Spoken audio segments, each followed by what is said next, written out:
Hello, everyone. Thank you for joining us today.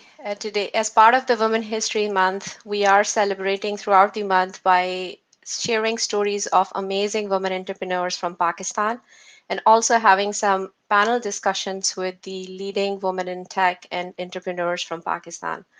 Today, we are talking about a changing landscape. I have an amazing set of panelists today that will be sharing the growth opportunities for women entrepreneurs in Pakistan and also sharing their challenges and struggles that they have. So I will, without any further ado, start introducing them one by one. So our first panelist is Sophia Hasnain. She is the founder and CEO of LinkedIn Thinks. So I'll welcome her on stage. Hi, Sophia. Hi, Muazma. Thank you very much for the invite. Awesome. Our next panelist is Mahnoor Nadeem. She is the Group VP of REDtone Group and CEO of REDtone Digital Services. So I welcome Mahnoor on stage. Hi, Mahnoor. Hey, Muazma, thanks so much for having me. Awesome. So let's start with your introductions. I just gave the high level, like your names and titles of what you do. Maybe Sophia, could you introduce yourself, what you do, and what does your company does? Sure.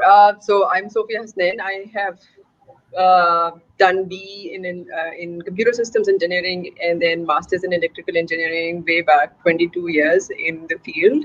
I have started my career as embedded systems engineer and then moved on to do roles like product management, strategy, marketing, consulting. And about 5 years ago, I decided to start my own company. Because IoT was such a hype, so I said let me go back and look with my embedded systems background where the hardware stands, and I was pleasantly surprised with the pace of technology and the possibilities that were available. So since then, LinkedIn has been doing something or the other in the IoT area for the last 5 years. Awesome. Yeah, definitely. IoT is really the future, and there's a lot of work happening in this space, and we'll dig deep into that in a minute. Manu, do you want to go ahead and introduce yourself? Yeah, absolutely. So, yeah, my name's Mahnoor. I've done my primary education in Karachi at the Convent of Jesus Mary and Lyceum. Went on to the UK thereafter to actually pursue a career in law. So I did my bachelor's in law and then a double degree, which was the bar professional training course from Lincoln's Inn, and then did my master's in law as well. But I focused primarily towards technology and telecom law. From there, I sort of had a bit of a shift towards complete telecom and IT based roles, primarily also because inherently, I presume, it came inherently because of my father as well being a veteran in the telecom space in Pakistan. Entered this field since then. Now been working on a number of projects. So REDtone is based in LDI. We're a long distance international operator. We're an internet service provider. We do a lot of work in cloud services, and there's a lot that I'll be touching upon shortly.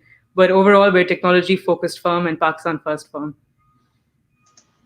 Awesome. Thank you for being here. And I'll do a quick intro for myself. I'm Muazma Zahid. I'm the president of Pakistani Women in Computing, and PWiC, PWiC is the one who's hosting these panels and sharing these stories. And I also work as a principal engineering manager at Microsoft.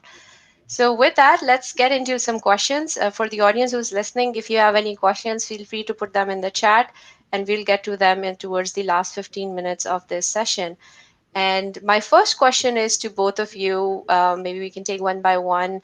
What are the current business growth opportunities in Pakistan, especially for the IoT side and then the telecommunication side for both of you, for Sophia and Mahnoor? So maybe we can start with you, Sophia, if you want to talk us through what are the current opportunities for your business.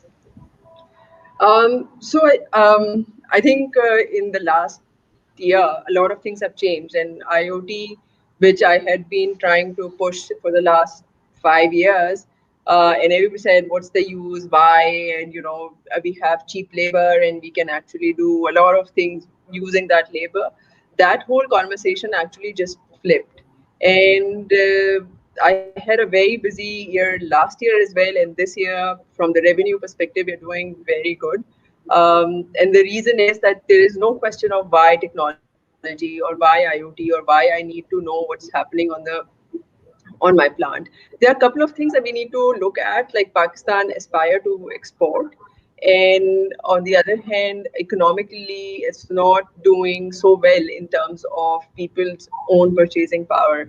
So I feel that whether a business, a manufacturing business, whether that is export oriented or is serving local markets, is actually pinched for the cost savings and optimizing their processes and all that. So that all the optimization of processes, bringing transparency, cost reduction, these all things will happen um, in when you know what's happening on the plant. So typically, automation has happened, and most of the plant information, manufacturing information, data stays on the plant, and management looks take gets to see that in monthly or quarterly meetings.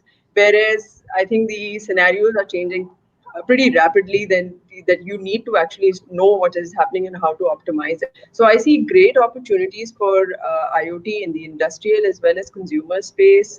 We have also worked in agri. Uh, Tremendous opportunities of laying down the infrastructure for Industry 4.0.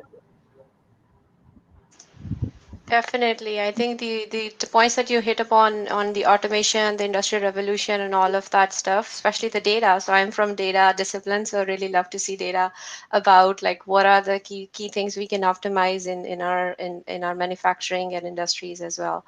So thank you for that. Mahnoor, what about you?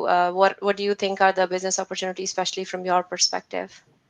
Yeah, absolutely. I agree completely with what Sophia had to say as well, because the opportunities, I think, are massive now. And one thing that has changed over the year with COVID, there have been a lot of obviously downsides that have come with it. But I think the one major plus point was that it gave a lot of space for technology companies to really thrive.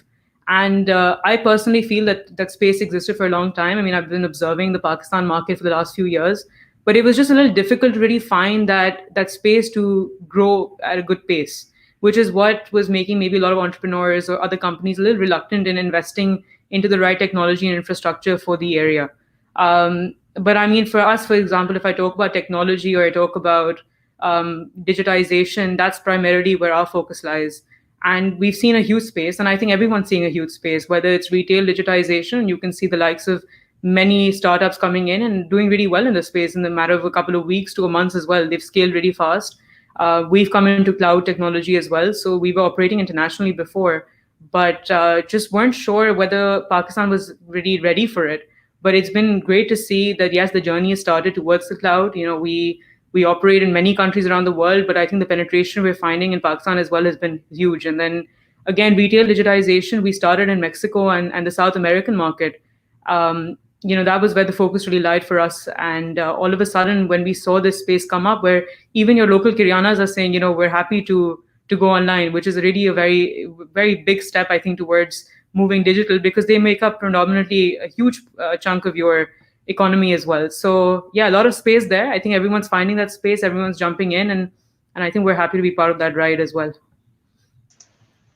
Yeah, thank you. And that's really another great point, like digitalization, especially in this last year, everybody realized the importance of that, how important is it to be digital first in any business that you own, because we saw what happened, right? So nobody could get to places, and the whole workforce had to be remote, and without digital first kind of infrastructure, it's almost impossible for anyone to get their work done even. So then I really like your point about the Kiryana stores, and if they are moving in this direction, that's really positive and really good for the future of Pakistan and enterprises as well, and small businesses as well. Awesome.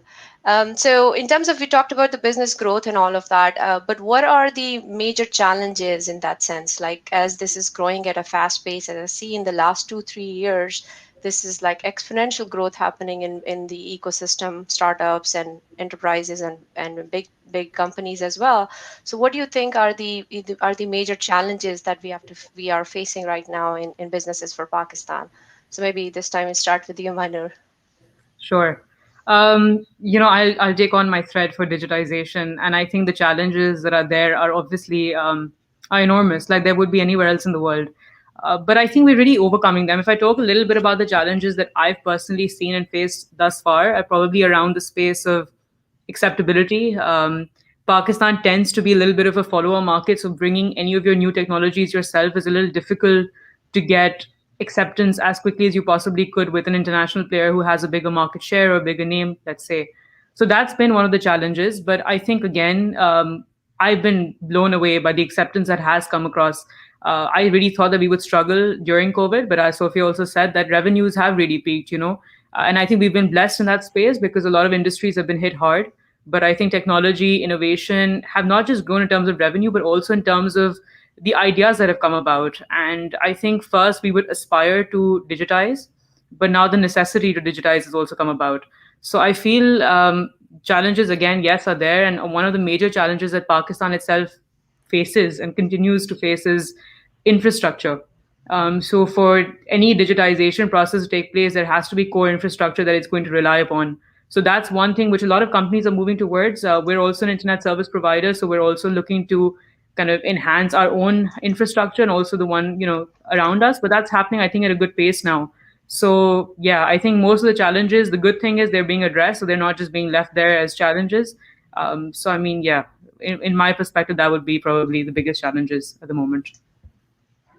Great. What about you, Sophia? What do you think are the challenges from your I perspective, concur especially? that the acceptance in adoption have been a challenge for us as well. Acceptability of a Pakistani brand and doing IoT is something that people are finding difficult to actually accept. So I think it's the Pakistani brand, and then when I approach the customers as someone who is talking about IoT implementation, adoption of IoT, there is this thing that it's a how come a woman is talking about it without realizing that I also have like 22 years of experience in starting with embedded systems, so I understand hardware and I understand the cloud now, and all the software sides as well. So I feel first the Pakistani brand, and obviously there's a bit of a skepticism when they see me over there, and a lot of people always ask me whether it's really my concern, whether I am actually an engineer or like people always look at it, you say, okay, she might be in HR or marketing, because people, women of my age are not doing that kind of work. But I'm really glad that there are so many young women who are coming in and joining the workforce in that numbers. So first is adopt acceptability basically of the whole idea, and make and overcoming all the skepticism that come with Pakistani product and doing it. And I think the second biggest challenge that I feel is the lack of appropriate human resources at the moment. I think we have kind of failed our younger generation in educating them about the new technologies, building the basics and all that. So I think that is the second biggest challenge, that I always struggle to find good resources who are actually willing to take on the challenge of rolling out a new technology in a market like Pakistan. Great. The two things that you said, both of them resonated with me very well. Being a woman and, like, let's say the only woman in the room, or talking about things where people assume that you are not here and you're just, let's say, part of some other team, and so that acceptance is something that you face, and it's not just Pakistan. I think we face all around the world. It's just the level of that is different as well. So definitely, that's definitely on point. And the second issue that you mentioned about the pipeline or the resources, right? I think that is definitely a great point. And we do have a panel actually next Saturday, same time, on the pipeline issue, and we'll be talking about, like, what does it look like, what are the skill gaps and things like that. So thank you for bringing that up. And to your point, Mahnoor, that you mentioned about the acceptance piece of it, bringing new technology to the space, and then proving yourself in that space also is a challenge certain times. And at the same time, with the speed, you need to go on and do it a very fast pace as well. So that produces its own challenge, especially with the last year we saw that. So awesome. That's thank you for providing that. So let's take kind of dig deep into your own kind of businesses a little bit more to understand what it is, what you do, and what are the kind of ecosystem around that, right? So maybe we can start with you, Sophia, in terms of like the IoT systems. Like I understand it from the data side, but could you explain a little bit more? What is the market? What are you doing in that space, and how are you thinking about that as a business in Pakistan? Okay, so let me just explain what IoT is. IoT is Internet of Things after connecting. Is for not for you to learn it co-panelists, but it's just for the general audience. Like what? Because I always have to tell what. So after connecting, people, what we are looking at is now connecting things, and that has different aspects of things. Like there is a possibility that you can start to get the data from from agri fields, from your rivers, from your air quality, uh, or from your industries or your homes and from other enterprises and all that. So there are different aspects of IoT, or use cases of IoT where you can actually implement and start to get the data. And why do you need the data? Um, you need the data to actually look at what are the things that are not going as per to actually give you transparency and visibility first, like what is happening. And as you have a lot of data, you can eventually start doing AI, ML, predictive maintenance, and all these cases. So when that will happen, when you have enough data. So I feel IoT itself is an infrastructure layer, and I actually started linking things with this particular thing that if we have to do IoT in a market like Pakistan, which has two major problems: electricity is unreliable and internet is hardly available. So how do you actually do IoT in a market like Pakistan? And that was a engineering challenge that I took upon myself, that if I were to do this, or I have to convince people that this is something, and this will come because you know just by the fact that industry 4, everybody's talking about industry 4.0, and you cannot say that we are not integrated in the international economy, or we will take it in 10 years when we have fixed everything. I think that that kind of leverage or possibility doesn't exist for an economy like Pakistan. So so we started with this challenge, that how are we going to do IoT in a market like Pakistan? And we have fortunately been able to crack this. We have our units installed in remotest parts of Pakistan as well. We get the live data from River Indus, from the two barrages, Guddu Barrage and Sakha Barrage. We have agriculture units as well, and then we moved on to the industries. And it's I mean, it's unbelievable, but internet connectivity in industrial areas is pathetic. Cellular coverage is, I mean, we say that, industries are part of urban setup, and, coverage might be overall, but there is no coverage. There are parts that do not have coverage. So then we move to industry, and I think for our kind of market, again, I'm stressing about the economy because this is something that can be impacted if we do IoT right, and actually we can actually support all the industries, be that textile, food, automobiles, to actually increase their productivity, reduce their cost of operations, become competitive in international markets. So that's the thing that we are doing. We built our own hardware. We ride on third party networks, and we have actually flexibility on what kind of network we choose. And then we have our own multi cloud architecture, and we also develop dashboards and all that for our customers to see. So we do a lot of customization on the hardware side for our customers, because one industry to the other, the setup is completely different. How they have done their electrical planning, how they have actually implemented their processes and everything. So it's not that kind of, I think for investors, when they look for something which is like repeatable and something that can be multiplied, this part is actually very difficult in Pakistani market, where you cannot actually go and repeat the same thing. You have to go and you have to understand your customer and their setup, because they have that legacy setup available.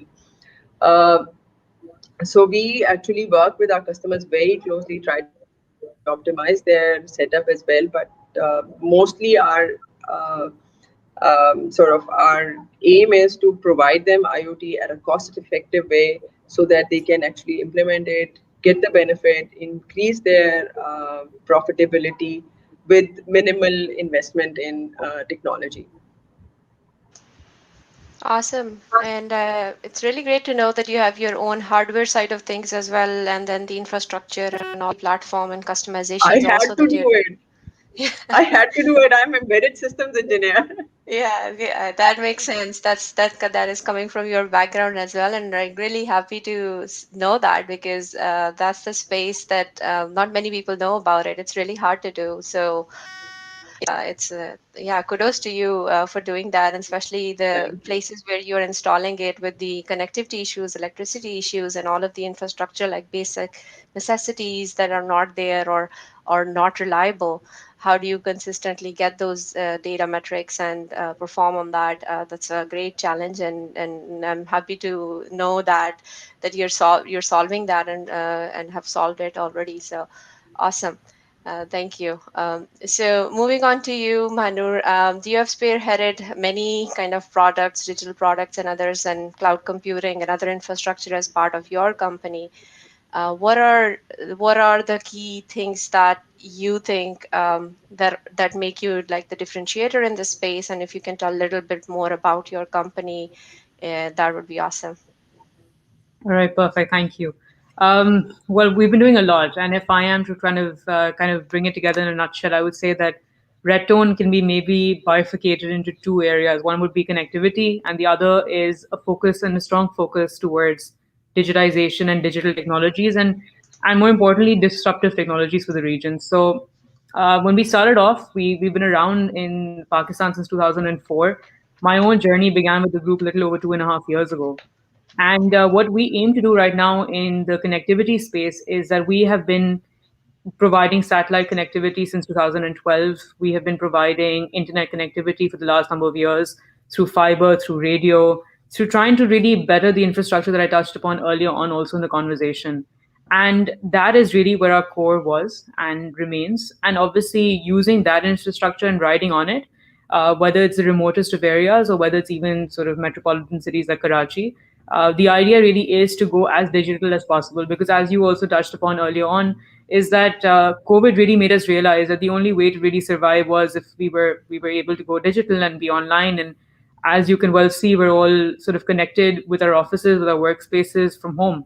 I've been working from home for the last number of months. I don't even remember what my physical office looks like anymore. It's been that long since I've been in the office, and it's been amazing to see that we've been able to cope. I really didn't think that we could cope, and the reason we could is because we saw a big space in this digitization space, not just for us to help our customers, but also to help ourselves.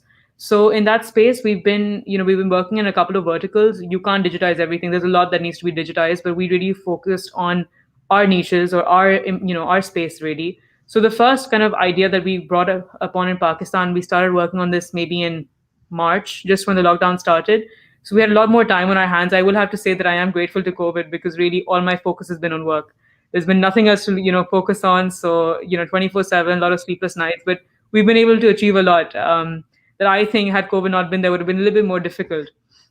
So cloud computing was one of them. We've launched Red Racks, which is Pakistan's first multi-country cloud. And like I said earlier, we've been in different countries across the world. And now coming into Pakistan, we saw a huge opportunity for local companies like ourselves to sort of play a supporting role, not just bringing in the technology, but then also helping our local companies, be it SMEs, be it freelancers, because there's a lot of freelance work happening also in the country. And they're providing that work for international companies too. So a lot of the work they're doing is pivotal. And so we're actually helping them and enabling them with their journey to the cloud. So we have a very strong technology team. We always had a good being a technology company, we had a very strong tech team, and we kind of rebranded that a little bit to see how we could enable companies instead of just them using the likes of AWS, Azure, etc. We thought a local cloud where you could even host your data in country. You could take it outside, but at least you have somebody physically there to kind of assist you instead of you just going onto an online portal. So that was one of the areas we focused on. The second one I really enjoyed working on was education. My primary education was in Pakistan, and one of the first schools that we touched upon was actually my own A-level school, Lyceum. And we really wanted to enable them going online because it felt like you were literally setting up a new school from scratch. And that space with learning management systems are not big in Pakistan. They're not around. They're obviously across the world. They're there. I mean, when I was in university, we all used LMSs and we knew the focus and the importance of them. But unfortunately, with schools in Pakistan, this really wasn't something that we really grew up with or was really a focus area for schools itself. And so we enabled a lot of schools to go online. We kind of demonstrated the importance of using an LMS alongside having a video conferencing solution, and that's been amazing to see do well within the country. And then we work towards digital onboarding as well, and you can see initiatives come about like Russian Digital, for example, with the banks, where there's a big need for digital onboarding. So we have a technology which is 1 in 5 companies in the world to offer it, that offers liveness detection checks, and we were doing that again across the world, but bringing it into Pakistan has been amazing. And one of the kind of the best and most interesting areas, and I keep saying Kiryana, is because I think I've really enjoyed this space, which is retail digitization. So we have our own hardware. It's our own proprietary hardware, our own software, and we have a POS solution.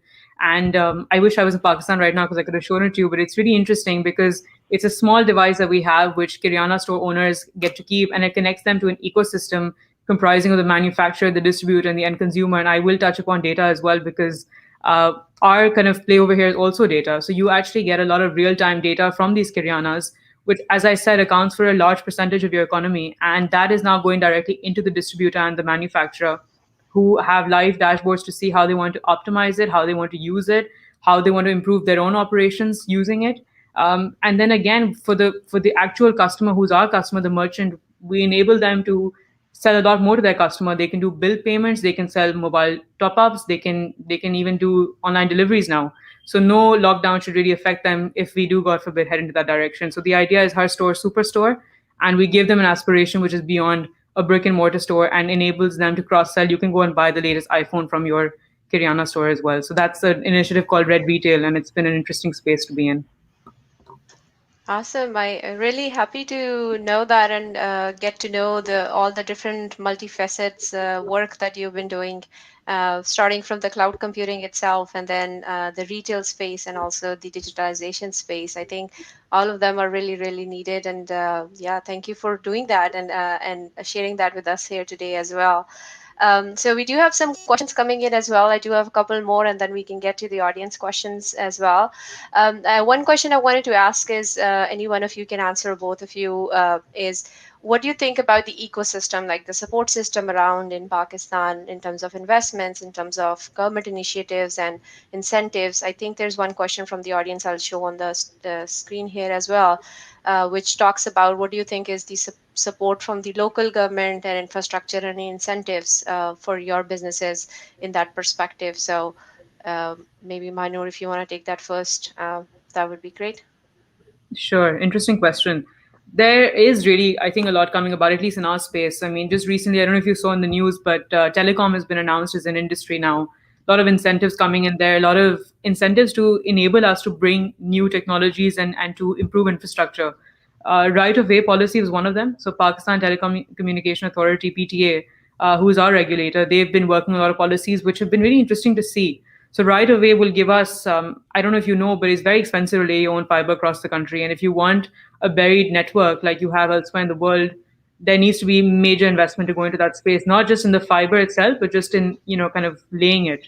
So I think the right of way policy is something which is, it's a big policy. It's a good one. It's definitely something which enables us, for example, to do a lot of space work in this space. And the other one, I think you talked about investment as well, Muazma. I think even that has been really interesting to see. There have been companies and initiatives such as Karandas, for example, who do such amazing grants. And they're such simple grants as well that if you kind of qualify into that area that they're targeting, it's really not difficult to kind of get access to funding. So, for example, for us as well, we've been quite lucky in that space where funding has not been a challenge, where a lot of challenges that were earlier there, a lot of government policies are now addressing it. So yes, there has been support, thankfully, from the local government, which I didn't think coming into this market there would be, but I'm surprised and pleasantly surprised. Great. What about you, Sophia? I know you're in more So I into the Yeah, I agree with Mahnoor. Kind of like all these great things happening and policy changes and everything is happening. Like, SECP has been very progressive. SBP has also rolled out progressive policies. Ministry of IT and everything, and everybody is just talking about like very, really, very excited about this. I just think a little differently about this whole thing. And I think that when we are talking about the next industrial revolution and when we are talking about changing things, digital transformation and all that, at the moment, the most of the things that the government is doing or these government entities are doing are basically fixing what happened in the last 20 years. So, like, when internet came or when telecom operators came in this country, and how the whole thing happened with the software expansions and rolling out of gig economy products here, there were a lot of things that didn't happen when those were coming in. And I think what we are doing now is actually correcting the cost of the last 20 years, but we are not thinking about the future. And that is the part that is missing. So, like, a lot of things when we talk about revolution, I think we will not be doing a lot of things the way we have been doing or the way we should be doing, but we would be doing them in a very new way. And I think that whole part is missing. Like, how to get, is the ecosystem only the government giving me funds or some entity giving me funds, or is there something more that needs to be done in this? I think that kind of conversation needs to happen. That what is it that we need in the next 5 to 10 years to grow it, not what we did wrong and now we are fixing that, but like taking it to the next level, and again how we can actually support the whole revolution. If we say it's a revolution, it's not going to be based on the way we have been doing things. We would be doing things differently.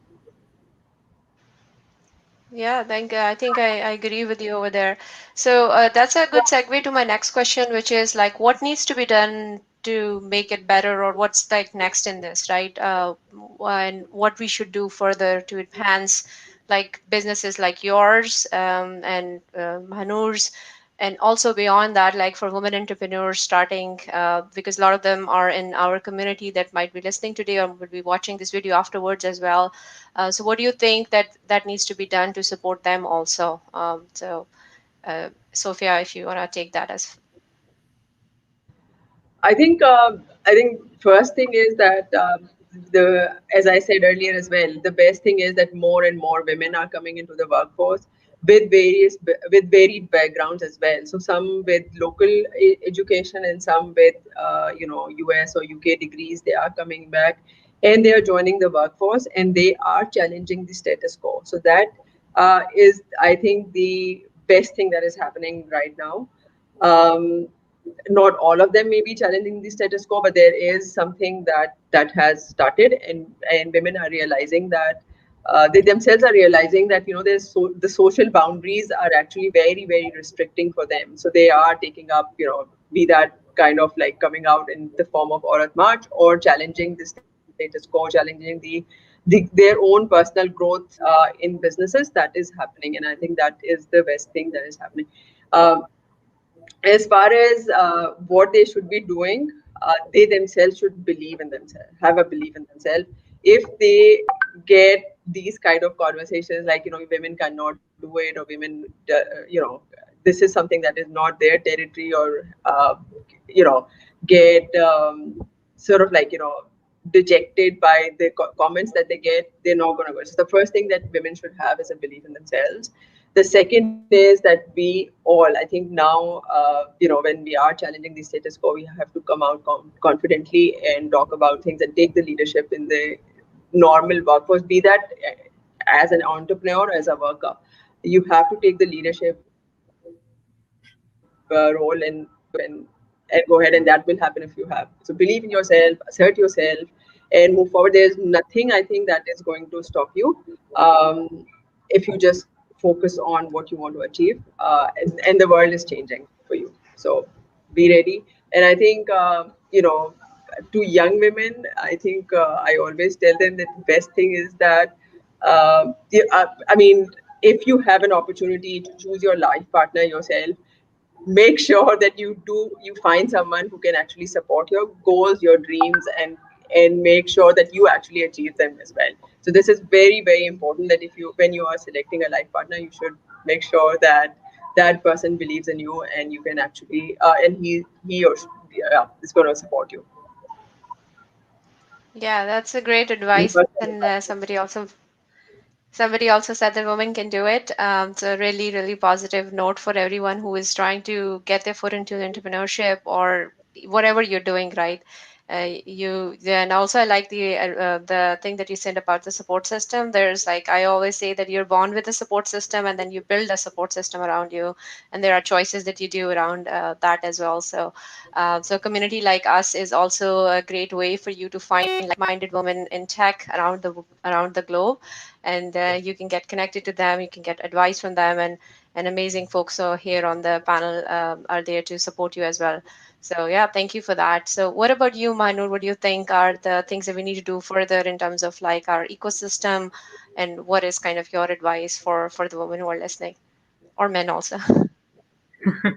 I have to echo a lot of what Sophia said as well, and I have to completely agree with what she's saying. If I give you my own example, I am one of those who also went abroad to kind of pursue, obviously, an education to begin with, but also career. So when I started off in the legal space, I really didn't think I was coming back to Pakistan so soon. I did know I was going to come back at some point, but I didn't think it would be just as early because with law, I was advising a lot of corporate strategy, a lot of development work that was happening within the organizations that I was working with. And a lot of that was IT focused, but and a lot of it was focused around Europe and the UK. And I saw that a lot of what they're doing is not impossible. It's not something that you can't replicate into Pakistan, and that's where the opportunity really presented itself. I presume. And I would just say now for women, men, women, entrepreneurs, and not just entrepreneurs as well. I think there are a lot of people in leadership positions or even in sort of very key positions across different verticals, different companies across Pakistan, across other countries, where there's a lot that can be done. And I have to echo a lot of what she said as well, because there has to be a lot of self belief. Because when we started off as well, it felt that we were taking on a momentous task, and it has been. It's been huge, and like I mentioned earlier, sleepless nights are part of it. There's a lot of work that goes in. But one thing that I really learned early on was not to kind of reinvent the wheel. It was a lot of collaboration. It was a lot of strategic partnerships that took place and have enabled us to enter the market really quickly and find a very important space. Because when all I mean, for me, for example, I've partnered with a lot of really strategic players who we've been able to learn from, through whom we've been able to present some of the most amazing technologies into the country. And we haven't had to spend 3 or 4 years building it. A lot of it, yes, is built. A lot of it is sort of proprietary in your own, but a lot of it comes together as part of a community. So I would really just say a lot of self belief, a lot of hard work that goes in. And yes, you stay focused to what you've envisioned and what you kind of want to work towards, but then you shouldn't be afraid to deviate from that path. Because I worked in the startup space for a while now, and things change literally overnight as well. You're working in one direction, and then you learn something new and you realize that, okay, maybe you should kind of deviate slightly, if not completely. And just the other day, I was reading something interesting about Elon Musk, and I think he was asked about what kind of words of encouragement would you give an entrepreneur, and I wasn't expecting what he said, but he went and he said, if you're expecting words of encouragement, you just shouldn't become an entrepreneur. So sometimes there are days where it's a thankless job, but the days where it is sort of meaningful and wholesome, and where you get to be part of discussions like these, where you can just kind of open up and talk freely about challenges and how you've overcome them and hear how others have done it. I think it's really a beautiful space. And as you said, Muazma, it's a support system. It's not just your family. I think some of us have been really blessed with, for me, for example, as well, a lot of acceptance from my own family to kind of work and be completely oriented and completely immersed in my work. But also, I think, forums like these, which really bring you all together and make you feel like you're part of something a lot larger.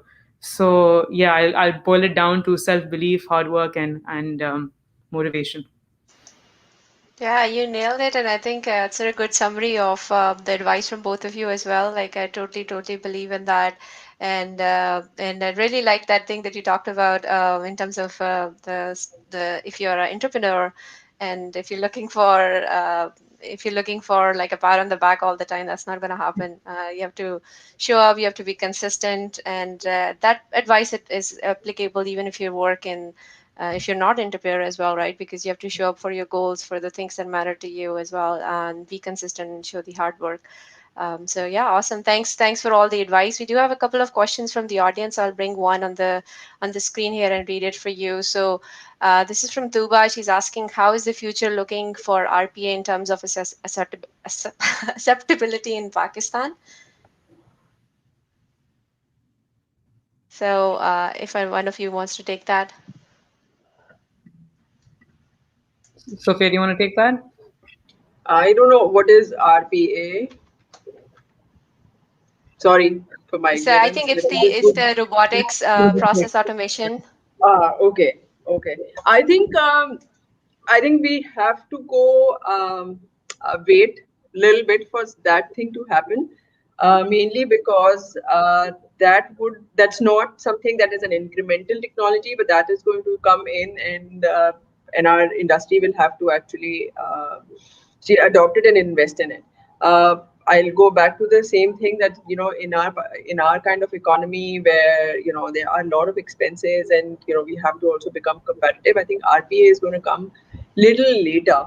I am finding people struggling with IoT and all that, and they are now. I'm looking at companies who are investing in ERPs, and then they have to go into the IoT and that kind of thing. So I it will definitely come. I think we are so connected with the international economy that this would come. But at how does it come in and at what price point is it's very important for the local business to invest in it. Yeah, I agree. I think so. The automation piece, I think their components are there right now, but to bring it all together and then really be efficient about that, that will take some time. So yeah, and I know like 14 years back, even like when I was graduating from college, there was a lot of work being done in this space, which I've not seen that tremendous growth in the last, let's say, 5 or 6 years. But last year or so, I've seen an uptake in that again, which is very positive. So yeah, hoping that that gets into place as well soon I for our think industry. Yeah, I think it's a bit complicated. So, you can make, like, people here locally are making robotic arms and that kind of thing. But when you actually want to set up something for the industry, it will be very, very complicated and complex. And then we need the kind of human resources to actually do it. Otherwise, this will be imported, and we'll have to wait for the international prices to come to a point where it is affordable for the business to actually buy it. Great. So one question I have for you, Manur, that came up in the other chat. So we are live on two places, so it shows only on one side. But the other question is about the you mentioned about your business in terms of like in multi-country. So how do you think that Pakistan market is significantly different or similar to some of the other markets that you are in, and what are your key learnings in that sense? Yeah, massive difference so far with the other markets and Pakistan. I think the other markets were perhaps a bit more mature in this space. Pakistan isn't as mature. I mean, there have been companies who have worked in this space and they have built a market for it, but it's still a young market. And when I say young, I mean the SME space. We have a lot of freelancers, we have a lot of small and medium enterprises coming in. Startups are there. Startups, I think now, just the word startup is there, but otherwise they're huge companies at the back now. They're massive businesses running. But as I think Sophia also mentioned, we have a lack of the right expertise in the country. And because of that lack of human resources, it's sometimes difficult to adopt technologies which otherwise would be a lot easier in other markets. So if I were to kind of go in with my cloud service or solution in another geographic location, it's a lot easier for that company to adopt it. But in Pakistan, there are a lot more questions. There's a lot more you need to invest in terms of time given to that customer, in terms of hand holding, training. And I don't think that's a negative, so to say. It's just been a learning curve for us as well. Like, we've realized that you can't just expect your customer to, buy your service and then the next day they're fully automated. It's not going to happen. And that's going to take time. And we've noticed that and we've spent time in it. Like I said, our tech teams have to be strong. I mean, we've gone with just to kind of create a boost and a morale internally as well. We've gone with Rack Squad. So we're Red Racks and we've called it the Rack Squad. and our team has just been, on ground 24/7, just enabling companies, from small ones to big ones. So I think that's been the biggest learning curve and also the biggest differentiator from maybe other markets. Yeah, I think the learning curve is a great point here, and also the to get them started on to these things, and market being not so mature is really something, and it varies from market to market within like this whole ecosystem. Also, like what area you are in. I think some of them are a little bit more mature versus like the ones that you are both in, like cloud computing, IoT. Definitely, that is not so mature, and there's a long way to go. And some of these other things that you're doing like retail digitalization and things like that, I think there's more work to be done. So we have one more question from the audience. I'll put that on this the on the live thing as well, which talks about like what are the skill sets that as we women need to learn and enhance, and mainly what do you think is major, like you both touched upon like the skill set and some gaps in there and resources. So what do you think is the major missing element here? And it's just based on your own opinion. So Sophia, Okay. do you want to take So that? So I think when I went to University of Michigan to do my masters, I think the first thing that clicked to me, although I have been acing my mathematics, but the moment I entered, I realized my maths was nowhere close to what Indians or Eastern Europeans or Europeans or US students had. So I was top of my class in mathematics, but when I landed there in my first engineering class, I realized I'm nowhere, I cannot match them, right? So I think the, the foundation of engineering is mathematics and in computer science as well. And I find that is missing all over. So like when I interview people, there's basic mathematics skills that are missing. And as we adopt like sophisticated technologies, be that robotics or IoT or data analytics, data science, everybody here is now on their LinkedIn profile it says data science or data scientist, but they don't know the basic probability in stochastic processes. The basic mathematics is missing.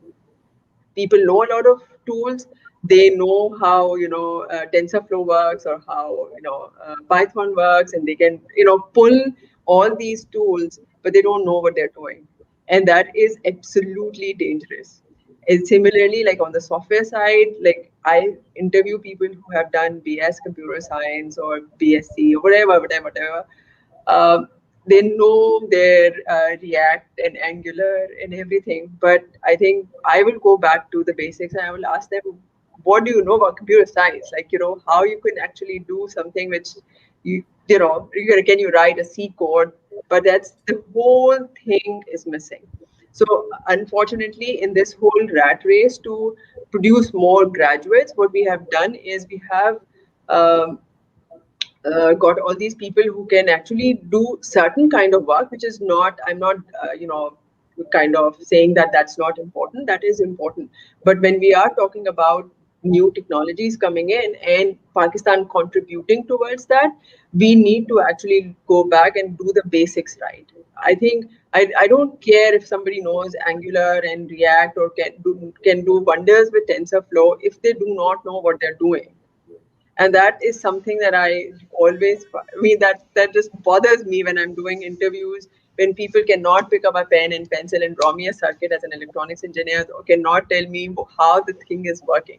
And maybe I'm expecting too much, but I don't think so that anyone who's working on the sort of the cutting edge technology wants to bring new technology in, would just work with frameworks and tools and would not know what is happening. um, One day I was just discussing this with my husband as well, and he said that you're expecting everyone who knows how to use Word to write a novel, and that's not happening. So we actually have to find people who can actually write novels in that, um, for the technology, rather than people who can just type things. Yeah, that's absolutely. And I was smiling throughout because those are exactly my challenges as well. And I see that across like even when many years ago as well, like people understand, like they do things just to get grades and like go through the system, but they don't understand the purpose of, let's say, why we are doing this, why we're using this formula versus something else, why we're using this equation, why we're using this tool to solve what. So I always tell all of my mentees and people, like, try to figure out like why you're doing that first, and understand the concepts and basics first before you jump into tools and the debate. And everything you said was on point, especially for data science, because that's the field I am in, and everybody wants to be like use those buzzwords and have those titles, but I know. and not understand. So I know. that I that gave a quadratic equation table. Some is very simple, like 1, 2, 3, 4, 5, and 1, 4, 9, 25, 16, 25, and I asked them to draw it. yeah, 99% people draw a linear line, and these are yeah, data scientists. So if you cannot look at the table and find out what is going on, and you draw a linear line, I don't know. I just say you can go back and study and come back. yeah. I mean, I So feel what sorry. I about mean, you? I can't do it. I'm not ridiculing them, but I'm just saying I feel sorry for these people who haven't been taught the right skills. Yeah, yeah, definitely. Yeah, thanks for bringing that up. I think we all agree that that's a gap, and that's where we are also trying from PWIC perspective, doing these learning workshop series and other places. And there's so many other places, at least now, with the access to technology or with the access to finding so many, like you can go today on YouTube or Coursera or any of that, and really take some course and understand the basics, do hands-on projects using that. Those are some ways to kind of solve these things, and or reach out to your teachers and ask them these questions like, why, how can I draw this, right? So that, thank you for bringing it up. So Vanur, what are your perspectives on this? What do you think is missing in this equation?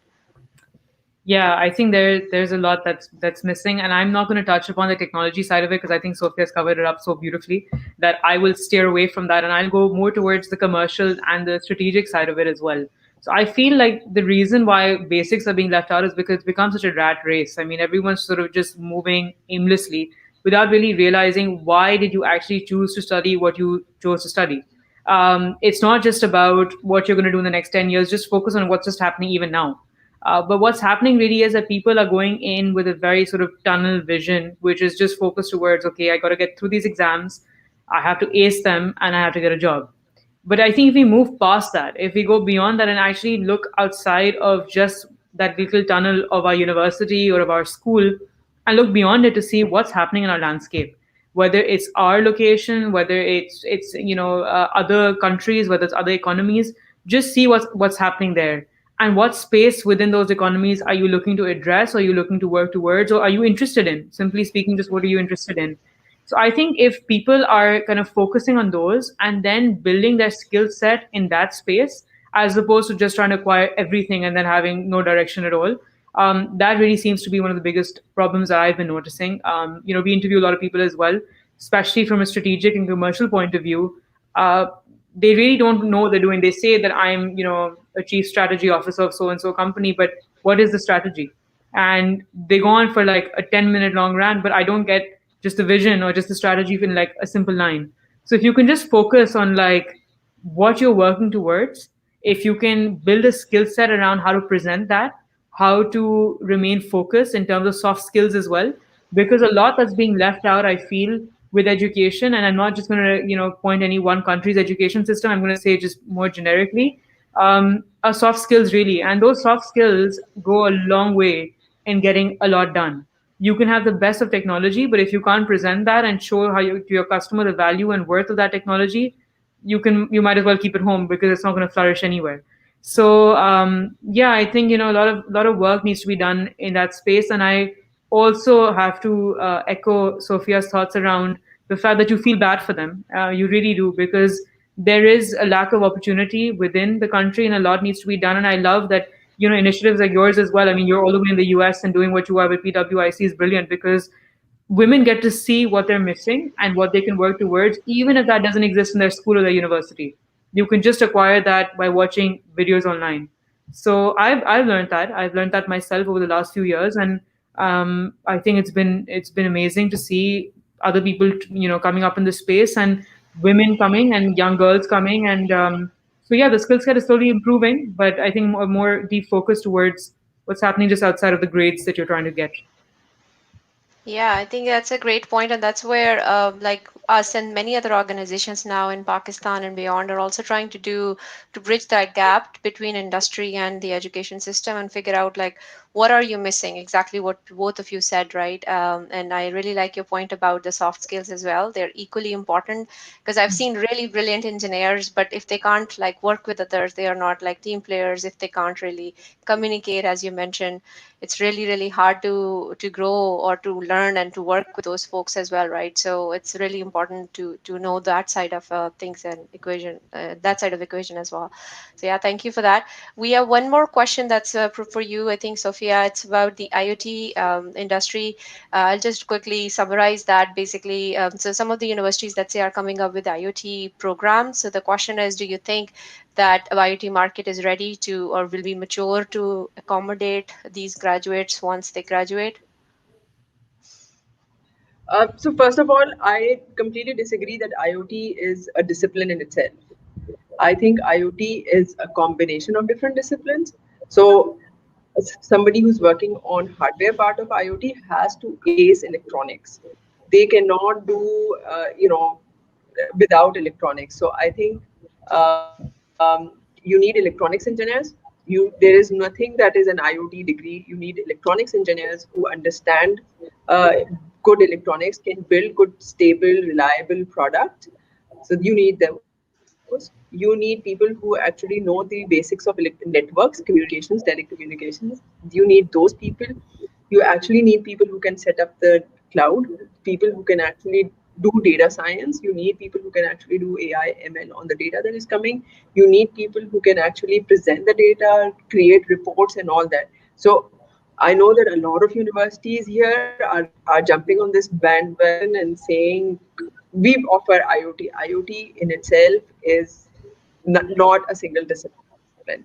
So first of all, you need different kind of people. Even in our company, we hire engineers for the hardware. We hire computer systems engineers for the firmware.